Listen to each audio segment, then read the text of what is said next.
Hello मेरे प्यारे बच्चों, कैसे हो आप लोग। उम्मीद करते हैं कि आप लोग बहुत अच्छे होंगे और आप लोगों की पढ़ाई लिखाई भी बहुत अच्छे से चल रही होगी। आप सभी विद्यार्थी का अपने इस यूट्यूब चैनल में स्वागत करते हैं, वेलकम करते हैं। और आज का जो हमारा महत्वपूर्ण सेशन है वो क्लास 6 चैप्टर 2 के पार्ट 2 पर है। और इस पार्ट 2 में हम लोग कॉन्टिनेंट के बारे में डिस्कस करने वाले हैं। We are going to discuss about continent in this part.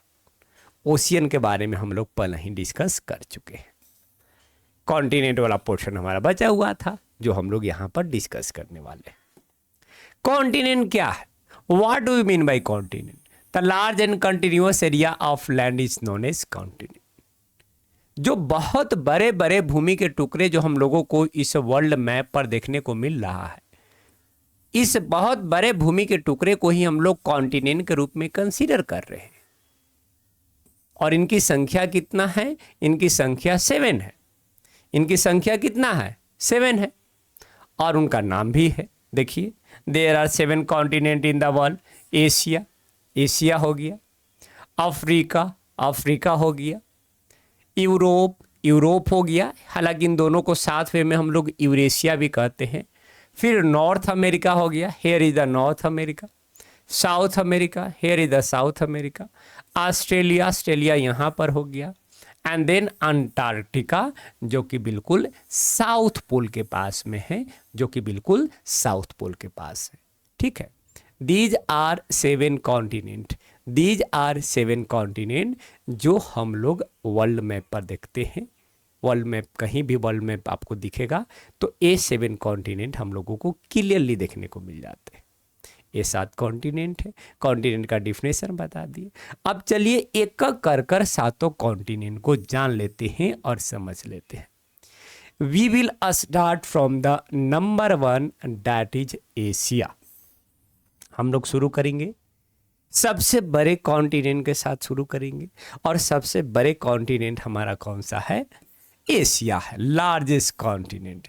It is the largest continent of the world. देखिए टोटल कितने लैंड एरिया को कवर कर रहा है? और 1/3, 33%।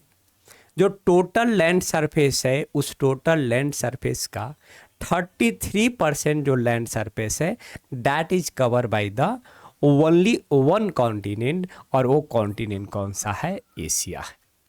वो कॉन्टिनेंट कौन सा है? एशिया है। देखिए वो एशिया का एक पॉलिटिकल मैप है।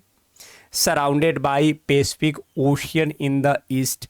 ईस्ट में पैसिफिक ओशियन देखने को मिल जाता है।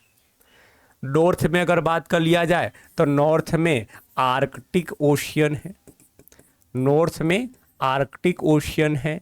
And then Indian Ocean in south, यहाँ पर इंडियन ओशियन है। तो ए हो गया एशिया का लोकेशन हो गया। This is the location of Asia. उसके बाद लार्जेस्ट कॉन्टिनेंट है, जैसा कि पहले बता ही दिए। मोस्ट पॉपुलेटेड कॉन्टिनेंट है। इस कॉन्टिनेंट में पूरे वर्ल्ड का 60% पॉपुलेशन जो है, इस कॉन्टिनेंट में पूरे वर्ल्ड का 60% पॉपुलेशन रहते हैं। 60% पॉपुलेशन इसी कॉन्टिनेंट में सिर्फ और सिर्फ रहते हैं। तो मोस्ट पॉपुलेटेड कॉन्टिनेंट हो गया। हाईएस्ट माउंटेन रेंज हम लोगों को यहाँ पर देखने को मिल जाता है, जो भारत का हिस्सा है। देख रहे हैं ना, हिमालयन माउंटेन, जो दुनिया का सबसे क्या है? Highest mountain range. दुनिया का सबसे हाईएस्ट माउंटेन रेंज है। इसी के बगल में हाईएस्ट प्लेट्यू भी है। यहाँ पर जो है प्लेट्यू एक जो देखने को मिलता है, पठार देखने को मिलता है, इसको टिबेटन प्लेट्यू कहते हैं, जो दुनिया का सबसे हाईएस्ट प्लेट्यू है। तो दुनिया का सबसे हाईएस्ट माउंटेन रेंज भी इसी कॉन्टिनेंट में है।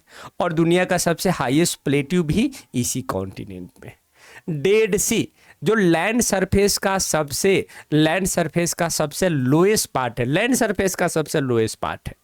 पूरे वर्ल्ड का सबसे lowest part, deepest part Mariana trench है, जो पैसिफिक ओशियन में है। लेकिन लैंड सरफेस का सबसे लोएस्ट पार्ट डेड सी में हम लोगों को देखने को मिलता है, जो कितना मीटर नीचे तक है? 418 मीटर नीचे तक है, जो एशिया में है। ये जो डेड सी है, वो डेड सी हम लोगों को यहाँ पर देखने को मिलता है। ठीक है, अब टोपोग्राफी बहुत ज़्यादा वेरी करता है। टोपोग्राफी मतलब माउंटेन है, प्लेट्यू है, प्लेन एरिया है। हिल्स देखने को मिलते हैं बहुत सारे एशिया में। तो टोपोग्राफी का बहुत ज़्यादा वेरिएशन है, कहीं हाइट है तो कहीं डेप्थ है। इस कारण से इस कॉन्टिनेंट को कॉन्टिनेंट ऑफ एक्सट्रीमिस्ट भी कहा जाता है, कि हाईएस्ट पॉइंट भी यहाँ पर देखने को मिल रहा है और लोएस्ट पॉइंट भी देखने को मिल रहा है। So that's why it is known as continent of extremist. Okay, this is all about Asian continent. ये सारे फैक्ट हो गए एशियन कॉन्टिनेंट के रिगार्डिंग। हमारा फर्स्ट कॉन्टिनेंट यहाँ पर कंप्लीट हो जाता है। अब सेकंड कॉन्टिनेंट की ओर मूव करेंगे, और सेकंड कॉन्टिनेंट हमारा कौन सा होगा? सेकंड कॉन्टिनेंट हमारा अफ्रीका होगा, second largest. It's Africa. Africa जो है वो सेकंड लार्जेस्ट कॉन्टिनेंट है। पूरे दुनिया का जो दूसरी बड़ी कॉन्टिनेंट है, वो दूसरी बड़ी कॉन्टिनेंट कौन सा है? Africa. Bounded by Mediterranean sea in north में मेडिटेरियन सी देखने को मिल जाता है। अफ्रीका को ही यहाँ पर एक स्पेशली दिखाए हैं, तो नॉर्थ में मेडिटेरियन सी, ठीक है। अटलांटिक ओशियन इन वेस्ट में अटलांटिक ओशियन, और ईस्ट में यहाँ पर इंडियन ओशियन देखने को मिल जाएगा। यहाँ अटलांटिक और ऊपर में मेडिटेरियन सी। ये हो गया अफ्रीका का location. This is the location of Africa. North में मेडिटेरियन सी, ईस्ट में इंडियन ओशियन एंड वेस्ट में अटलांटिक ओशियन। ये हो गया अफ्रीका का लोकेशन।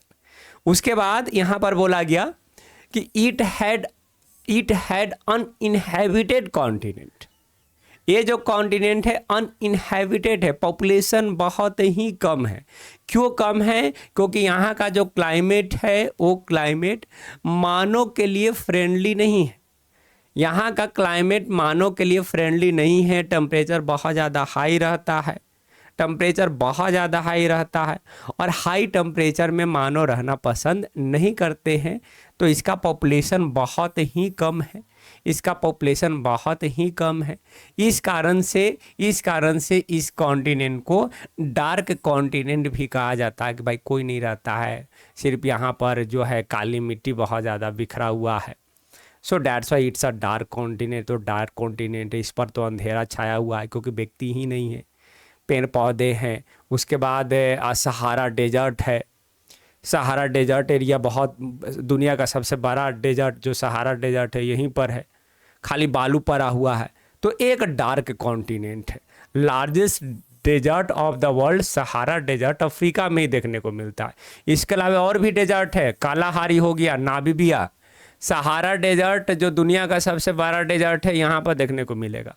कालाहारी डेजर्ट यहाँ पर हो गया, नामीबिया डेजर्ट यहाँ पर हो गया। तो दुनिया का सबसे बड़ा डेजर्ट अफ्रीका में, ठीक है। दुनिया का सबसे बड़ी नदी जो रिवर नाइल है, ये भी हम लोगों को यहीं पर देखने को मिलता है, जो विक्टोरिया लेक से ओरिजिन होता है। विक्टोरिया रोल से इसका उद्गम होता है, और उद्गम होते हुए आप इधर से देख रहे हो नॉर्थ की ओर फ्लो करता है। फ्लो करते जाकर मेडिटेरियन सी में ड्रेन हो जाता है। इसकी लेंथ कितना है? तो इसकी लेंथ लगभग 6900 किलोमीटर के आसपास इसका लेंथ है।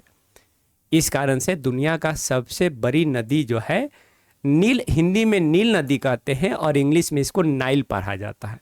तो दुनिया का सबसे बड़ी नदी जो है अफ्रीका में ही हम लोगों को देखने को मिल जाता है। उसके बाद एकमात्र कॉन्टिनेंट जिस कॉन्टिनेंट से इक्वेटर भी पास करता है, ट्रॉपिक ऑफ कैप्रिकॉर्न भी पास करता है, और ट्रॉपिक ऑफ कैंसर भी पास करता है। ये जीके में क्वेश्चन पूछा जाता है कि एकमात्र कॉन्टिनेंट कौन सा है जहाँ पर इक्वेटर भी पास कर रहा है, ट्रॉपिक ऑफ कैंसर भी पास कर रहा है, और ट्रॉपिक ऑफ कैप्रिकॉर्न भी पास कर रहा है। तो एकमात्र कॉन्टिनेंट वो कौन सा है? अफ्रीका है। अब चूंकि इक्वेटर, ट्रॉपिक ऑफ कैंसर और ट्रॉपिक ऑफ कैप्रिकॉर्न तीनों पास कर रहे हैं, इस कारण से सन्स रेज यहाँ पर बहुत ज़्यादा फॉल करते हैं, डायरेक्टली बहुत ज़्यादा फॉल करते हैं। ये कारण है कि यहाँ का टेम्परेचर बहुत हाई है और रहने लायक नहीं है, मानव का रहने लायक नहीं है, इसलिए मानव बहुत कम है। चलिए, ये सब बातें हो गई। These are the fact regarding African continent. These are the fact regarding the African continent. अब नेक्स्ट वन की ओर मूव करते हैं और नेक्स्ट वन हमारा क्या है, north America, third largest continent. अच्छा, इन दोनों को साथ वे में अमेरिका भी कहा जाता है, इन दोनों को साथ वे में अमेरिका कहा जाता है। अब चूंकि ये नॉर्थ में है तो इसको नॉर्थ अमेरिका कहा देते हैं, और ये साउथ में है तो इसको साउथ अमेरिका कहा देते हैं। ठीक है, north America third largest continent. North America मेरे भाई थर्ड लार्जेस्ट कॉन्टिनेंट है, and it is bounded by Arctic in north. इसके नॉर्थ में कौन से ओशियन है, तो इसके नॉर्थ में आर्कटिक ओशियन है। ठीक है, ईस्ट में अगर बात कर लिया जाए तो ईस्ट में अटलांटिक ओशियन देखने को मिल जाएगा। अच्छा, ओशियन का लोकेशन कहाँ है, वो तो ओशियन वाला पोर्शन में बताए हुए हैं। तो ईस्ट में अटलांटिक ओशियन है, वेस्ट में इस साइड में हम लोगों को पैसिफिक ओशियन देखने को मिल जाता है। This is the location of North America, this is the location of North America. North में आर्कटिक ओशियन, ईस्ट में अटलांटिक ओशियन और वेस्ट में पैसिफिक ओशियन। यहाँ पर पैसिफिक ओशियन है, अटलांटिक है, ये आर्कटिक है। उसके बाद नॉर्थ अमेरिका और साउथ अमेरिका को, नॉर्थ अमेरिका और साउथ अमेरिका को एक जल संधि है, एक जलमार्ग है जो सेपरेट करता है। उस जलमार्ग को हम लोग क्या कहते हैं, इस्थमुस ऑफ पनामा। यहां एक जलमार्ग है, जल का रास्ता है, जलमार्ग है जो नॉर्थ अमेरिका को साउथ अमेरिका से सेपरेट करता है, और उस जलमार्ग को हम लोग क्या कहते हैं, इस्थमुस ऑफ पनामा कहते हैं। क्या कहते हैं मेरे प्यारे बंधु, इस्थमुस ऑफ पनामा कहते हैं, जो नॉर्थ अमेरिका को साउथ अमेरिका से सेपरेट करता है। One of the most advance region है पूरे वर्ल्ड का नॉर्थ अमेरिका। नॉर्थ अमेरिका में ही यूएसए है, यूनाइटेड स्टेट ऑफ अमेरिका, जो दुनिया का सुपर पावर है। दुनिया का जो super power United State of America है, वो देश नॉर्थ अमेरिका में ही है। तो ये जो नॉर्थ अमेरिका कॉन्टिनेंट है, दुनिया का जो है एडवांस रीजन है, एडवांस रीजन है। यहाँ पर जो लोग हैं एडवांस टेक्नोलॉजी का यूज करते हैं। Greenland lie to the north of North America. North America के नॉर्थ में देखिए यहाँ पर ग्रीनलैंड है, यहाँ पर ग्रीनलैंड है। तो नॉर्थ अमेरिका के नॉर्थ में ग्रीनलैंड हम लोगों को देखने को मिलता है। और मेन जो माउंटेन रेंज है, यहाँ पर दो मेन माउंटेन रेंज है, और वो दो मेन माउंटेन रेंज कौन कौन से हैं, पहला रॉकी माउंटेन हो गया, रॉकी माउंटेन यहाँ पर देखने को मिलता है, और सेकंड अप्लासियन हो गया, अप्लासियन यहाँ पर देखने को मिलता है। दो माउंटेन रेंजेज हम लोगों को नॉर्थ अमेरिका में देखने को मिलता है, पहला रॉकी माउंटेन और दूसरा अप्लासियन। रॉकी माउंटेन का लोकेशन यहाँ पर हो गया और अप्लासियन का लोकेशन यहाँ पर हो गया। Okay, that's it, this is all about north America continent. अब फोर्थ वन की ओर मूव करते हैं, और फोर्थ वन हमारा कॉन्टिनेंट कौन सा है, नॉर्थ अमेरिका के बाद साउथ अमेरिका। नॉर्थ अमेरिका के बाद साउथ अमेरिका। मेरे प्यारे बंधु, नॉर्थ अमेरिका के बाद जो हमारा नेक्स्ट कॉन्टिनेंट है, वो नेक्स्ट कॉन्टिनेंट कौन सा है, साउथ अमेरिका है, surrounded by Pacific in the west. देखिए इसके भी वेस्ट में पैसिफिक ओशियन है, ईस्ट में साधारण सी बात है अटलांटिक ओशियन है, वेस्ट में पैसिफिक ओशियन और ईस्ट में क्या है, अटलांटिक ओशियन। और दुनिया का सबसे लंबा माउंटेन रेंज एंडीज यहीं पर लोकेटेड है। देखिए दुनिया का सबसे बड़ा दुनिया का सबसे लंबा देखिए यहाँ से लेकर यहाँ तक ये फैला हुआ है। इसकी लेंथ कितना है, तो 8900 किलोमीटर, 8900 किलोमीटर इस माउंटेन रेंज का लेंथ है, इसलिए दुनिया का सबसे लंबा माउंटेन रेंज है। हाईएस्ट नहीं करे, लंबा, लेंथ बहुत ज़्यादा है। दुनिया का सबसे लंबा माउंटेन रेंज एंडीज जो है वो नॉर्थ अमेरिका के वेस्टर्न एज में, नॉर्थ अमेरिका के वेस्टर्न साइड पर लोकेटेड। ठीक है, ओके। उसके बाद दुनिया का सबसे बड़ा एरिया वाइज, अगर एरिया वाइज बात कर लिया जाए, एरिया के पॉइंट ऑफ व्यू से देखिएगा तो दुनिया का सबसे बड़ा नदी जो है अमेजन इसी काउंट, एरिया वाइज हम बात कर रहे हैं। नाइल रिवर की बात किए थे लेंथ वाइज, उसका लेंथ ज़्यादा है। अगर एरिया देखिएगा तो दुनिया का सबसे बड़ा नदी अमेजन जो है यहाँ पर हम लोगों को देखने को मिलता है, इसका एरिया बहुत ज़्यादा है। एरिया बहुत ज़्यादा है। अमेजन रिवर जो है वो अमेजन बेसिन को निर्माण करता है। अमेजन जो रेन फॉरेस्ट है, अमेजन जो जंगल है, अमेजन के जंगलों से अमेजन रिवर जो है फ्लो करता है, जो दुनिया का सबसे बड़ा है एरिया वाइज सबसे बड़ी नदी है। This is all about south America. This is all about south America. है सब सारे बातें हो गई साउथ अमेरिका के रिगार्डिंग। अब इसके बाद 3 कॉन्टिनेंट और बचे हुए हैं। नेक्स्ट वन हमारा यूरोप हो गया, जो सेकेंड स्मॉलेस्ट कॉन्टिनेंट। यूरोप देखिए, यूरोप यहाँ पर है second smallest continent, bounded by Arctic ocean in north में। इसके नॉर्थ में आर्कटिक ओशियन है। अटलांटिक ओशियन जो है वेस्ट में, यहाँ पर अटलांटिक ओशियन देखने को मिल जाएंगे, और मेडिटेरियन सी यहाँ पर साउथ में मेडिटेरियन सी देखने को मिल जाएगा। अफ्रीका के नॉर्थ में मेडिटेरियन सी है और यूरोप के साउथ में मेडिटेरियन सी है। ये वाला जो हिस्सा है ना, इस हिस्से को हम लोग मेडिटेरियन सी कहते हैं। ये हो गया इसका लोकेशन। नोटेबल माउंटेन रेंजेज की अगर बात कर लिया जाए, महत्वपूर्ण माउंटेन रेंजेज की बात कर लिया जाए, तो इसको अल्पाइन सिस्टम कहते हैं, जिसमें 3 माउंटेन रेंज है। आल्प्स माउंटेन हो गया, आल्प्स के बाद पायरीन हो गया, पायरीन यहाँ पर दिखने को मिल रहा होगा, और सेकंड क्या है, कार्पेंथियन हो गया। इन तीनों माउंटेन रेंज को साथ में हम लोग अल्पाइन सिस्टम कहते हैं। ये 3 महत्वपूर्ण माउंटेन रेंज हम लोगों को यूरोप में देखने को मिलता है।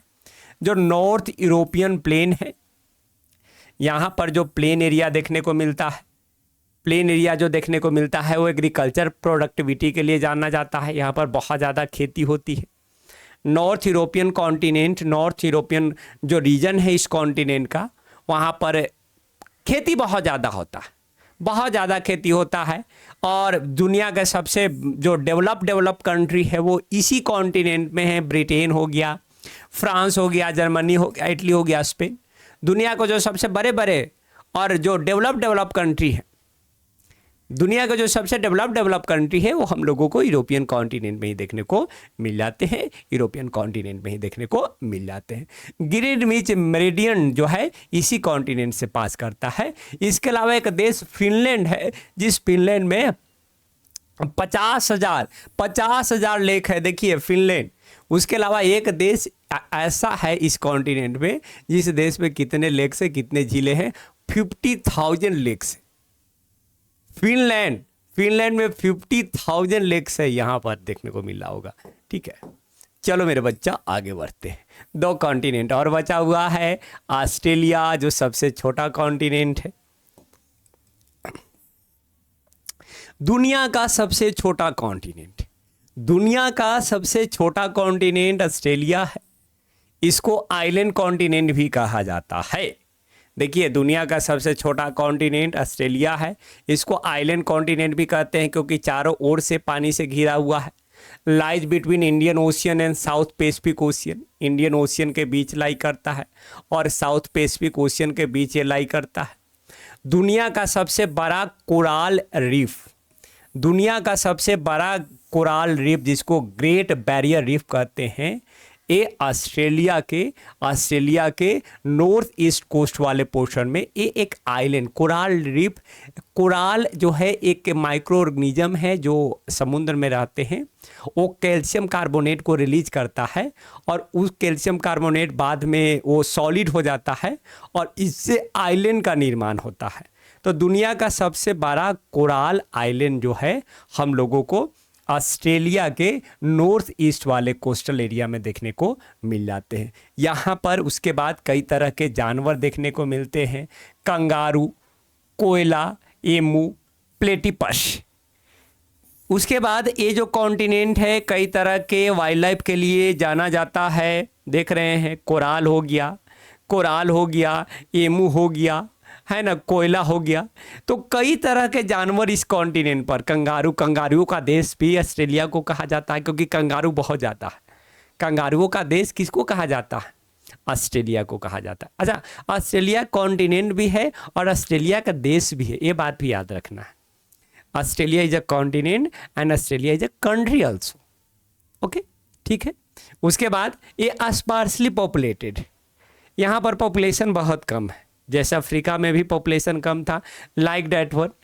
ऑस्ट्रेलिया में भी पॉपुलेशन कम है, ज़्यादातर जो लोग हैं वो कोस्टल एरिया के आसपास रहते हैं, ज़्यादातर लोग कोस्टल एरिया के पास रहते हैं, क्योंकि जो इंटरनल पार्ट है वो इंटरनल पार्ट में आप लोगों को दिख रहा होगा कि वो इंटरनल पार्ट में प्लेट्यू है, प्लेट्यू टाइप एरिया है जहाँ पर रहने लायक जगह नहीं है, तो ज़्यादातर लोग जो है कोस्टल एरिया में ही रहते हैं।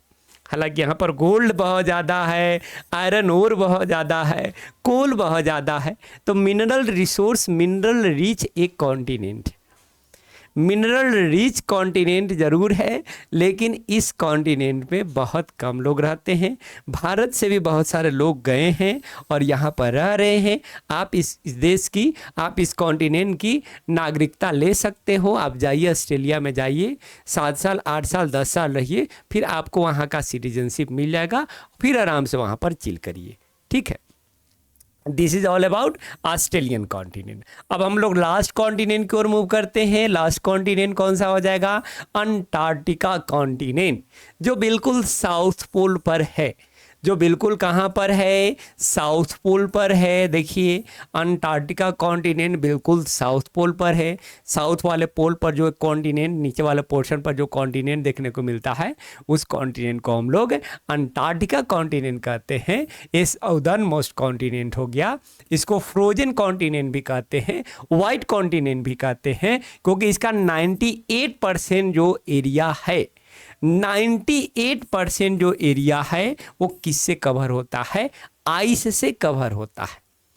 98% एरिया अंटार्कटिका कॉन्टिनेंट का आइस से कवर होता है, बर्फ से ढका होता है। इस कारण से इसको फ्रोजन कॉन्टिनेंट या वाइट कॉन्टिनेंट भी कहते हैं। यहाँ पर कोई भी व्यक्ति नहीं रहता, ह्यूमन सेटलमेंट नहीं है, मानव कम्युनिटी वहाँ पर नहीं रहते हैं। सिर्फ और सिर्फ यहाँ पर रिसर्च सेंटर जो है कुछ देशों के द्वारा बनाए गए। भारत का भी रिसर्च सेंटर है।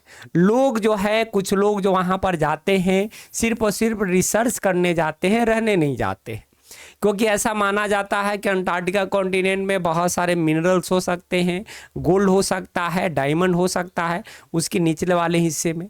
लेकिन वहाँ पर जो है माइनिंग करना भी आसान नहीं, क्योंकि बर्फ़ का एक बहुत बड़ा लेयर बना हुआ है। तो कुछ लोग जाते हैं वहाँ पर जाकर रिसर्च वगैरह करते हैं। देखिए, भारत का रिसर्च सेंटर मैत्री हो गया, दक्षिण गंगोत्री हो गया, 2 रिसर्च सेंटर अंटार्कटिका कॉन्टिनेंट में ओपन किया गया है। वाइल्ड लाइफ की बात कर लिया जाए तो पेंगुइन देखने को मिल जाएगा, यहाँ पर व्हेल्स देखने को मिल जाएगा, सी बर्ड्स देखने को मिल जाएगा।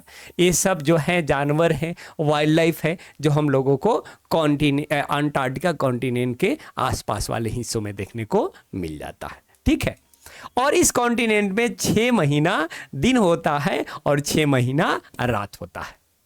इस कॉन्टिनेंट पर 6 महीना दिन रहेगा। 6 महीना दिन है तो दिन है। अब दिन है तो देखिए, पूरा सूरज की सीधी किरणें नहीं पड़ती है, बस लाइट आते रहता है, ऐसा लगता है कि लाइट आ रहा है, दिन है, सब चीज़ दिख रहा है। और अगला 6 महीना अंधेरा में रहता है। 6 महीना दिन और 6 महीना अंधेरा। This is all about the continent. 7 continent के बारे में जो भी बातें थी मेरे प्यारे बच्चों, यहाँ पर कंप्लीट हो जाता है। 7 कॉन्टिनेंट हमारा कंप्लीट हो जाता है। ठीक है, और कुछ बातें जान लेते हैं। जैसा कि बताए थे कि इसके बाद जो है आपके बुक में एक और टॉपिक छोटा सा दिया हुआ है। वो टॉपिक कौन सा है? आइलैंड है। वो टॉपिक कौन सा है? आइलैंड है। तो जैसा कि बताएं कि जो दुनिया का सबसे बड़ा लैंड मास है, दुनिया का सबसे बड़ा लैंड मास को तो हम लोग कॉन्टिनेंट कह रहे हैं, लेकिन छोटे छोटे भी तो लैंड मास है, छोटे छोटे भी तो लैंड मास है, छोटे छोटे भी तो ज़मीन के टुकड़े हैं। तो वैसा छोटा सा ज़मीन का टुकड़ा जो चारों तरफ किससे घिरा हो? पानी से घिरा हो। देखिए, यहाँ पर आपको दिख रहा होगा कि ये सब जो है लैंड मास है, चारों तरफ पानी से घिरा हुआ है। दिख रहा है ना? ये सब जो लैंड मास है पानी से घिरा हुआ है, जो छोटा छोटा है। बड़ा वाला तो ये है, बड़ा वाला तो ये है, लेकिन इसके पास छोटे छोटे लैंड मास भी तो है जो पानी से घिरा हुआ है। उसी को हम लोग क्या कहते हैं? आइलैंड कहते हैं। जब लैंडमास छोटा हो, चारों तरफ से पानी से घिरा हो, तब उसको आइलैंड कहेंगे। ठीक है, there are lakhs of island on this planet. इस प्लेनेट पर लाखों की संख्या में आइलैंड है। इस प्लेनेट पर लाखों के संख्या में आइलैंड है और ग्रीनलैंड सबसे लार्जेस्ट आइलैंड है। ग्रीनलैंड जो दुनिया का सबसे बड़ा आइलैंड है, जो कहाँ पर है बताए हैं, नॉर्थ अमेरिका के नॉर्दर्न साइड में ग्रीनलैंड हम लोगों को देखने को मिलता है, जो दुनिया का सबसे बड़ा आइलैंड है। भारत में अगर बात कर लिया जाए तो भारत में लगभग 1300 आइलैंड देखने को मिल जाता है और इन आइलैंड को 2 ग्रुप में डिवाइड किया गया है। पहला ग्रुप को हम लोग अंडमान और निकोबार आइलैंड कहते हैं, फर्स्ट ग्रुप को, और सेकंड ग्रुप को हम लोग लक्षद्वीप आइलैंड कहते हैं। फर्स्ट ग्रुप को अंडमान एंड निकोबार आइलैंड कहते हैं और सेकंड ग्रुप को हम लोग लक्षद्वीप। अब यहाँ पर एक ग्रुप है, समूह है, आइलैंड का समूह है। यहाँ पर बहुत सारे आइलैंड देखने को मिल जाएंगे।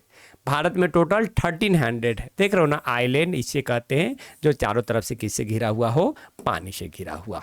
चलिए यहाँ पर बातें हैं, हमारा कुछ फैक्ट है जो आपको याद रखना चाहिए। 71% जो अर्थ का एरिया है that is cover with water. हालांकि जो ज़्यादातर जो वाटर है वो माने जो 71% तो एरिया वाटर से कवर है, लेकिन ज़्यादातर जो वाटर है जो ओशियन में है वो सॉल्टी है। पानी तो बहुत ज़्यादा है लेकिन पानी पीने योग्य नहीं है, सॉल्टी है। 29% जो एरिया है वो किससे कवर है, लैंड से कवर है। 5 ओशियन है, लार्जेस्ट पैसिफिक है और स्मॉलेस्ट आर्कटिक है। 7 कॉन्टिनेंट है, इसमें सबसे बड़ा एशिया है और सबसे छोटा हमारा ऑस्ट्रेलिया है। ठीक है, यहाँ पर ये चैप्टर हमारा क्या हो गया, समाप्त हो गया। थैंक यू वेरी मच इस वीडियो को देखने के लिए, धन्यवाद।